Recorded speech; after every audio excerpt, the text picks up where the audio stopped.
Hey everybody, I'm Ethan. I'm from the Open Liberty team at IBM, and I'm a build engineer on that team. So the past couple of years, my team has been reducing release cycles to 4 weeks from quarterly. And a big issue that we've seen in our team is that we're so focused on release quality, and we have 50,000 tests. We have a lot of checking. But something that we found is we started to need to invest in productivity more. These builds take so long. What do we do about improving productivity? So where we come from, things that didn't scale when we were a small team was we built all the projects in our workspace, which is horrific. And we checked in binaries into source control. And we ran all the automated tests, 50,000, in every personal build. So something that Gradle released recently was a webinar about the biggest issues in our builds. And we're seeing build and test times are gigantic. And reliability is also a huge issue. So this is certainly true for our team. By a show of hands, who's using Ant here? Good. Who's using Maven and Gradle? Awesome. So our team decided to migrate from Ant to Gradle because we could reuse that build logic in Gradle, and we could do it iteratively. And we learned a few lessons around the strategy, tooling, and reliability throughout that migration. So for strategy, we found that dividing and conquering was the best solution for us. We have thousands of projects to migrate. And so we needed to map out that dependency graph, separate it into components that were grouped together, and distribute that to the team members.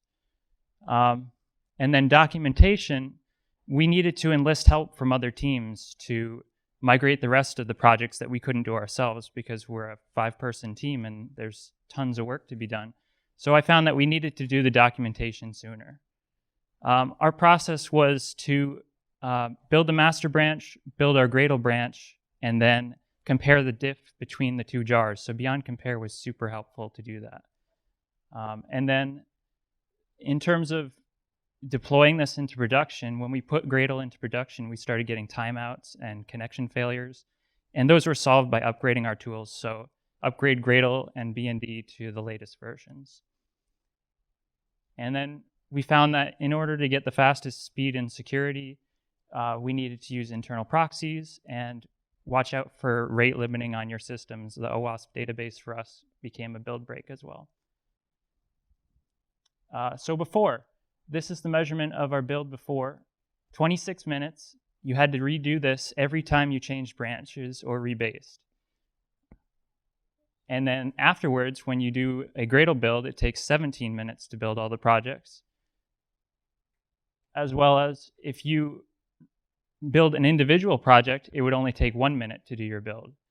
And there's features that Gradle provides for improved performance that allow us to get faster than 1 minute, like incremental build, dependency management, build cache, and parallel task execution.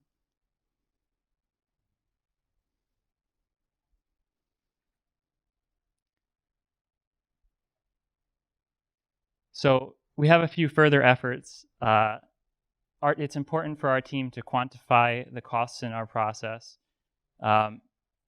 figure out where we need to improve with that data, and communicate to other teams and the broader audience like you guys what we need to do. And so the two areas that I focus on are figuring out where we need to avoid doing work or avoid reworking by sharing the cached outputs, or make our parallelism more efficient. So this shows we improved the local builds on the first 3, and then the automated builds still took 3.5 hours. So we made a quick optimization where we would take the outputs from the previous builds and reuse them, and that gets us down to 90 minutes. There's still a lot of granularization that we can do there, but this shows that if we implemented automatic fact testing, we could select the tests that were being changed in the PR and reduce our tests from 50,000 down to an hour or less. So the purpose of this talk is to let everyone know that lead time is as important as release quality. And if you focus on productivity, you'll get your build times down to greater speeds, and the developers will write more quality code. So thank you.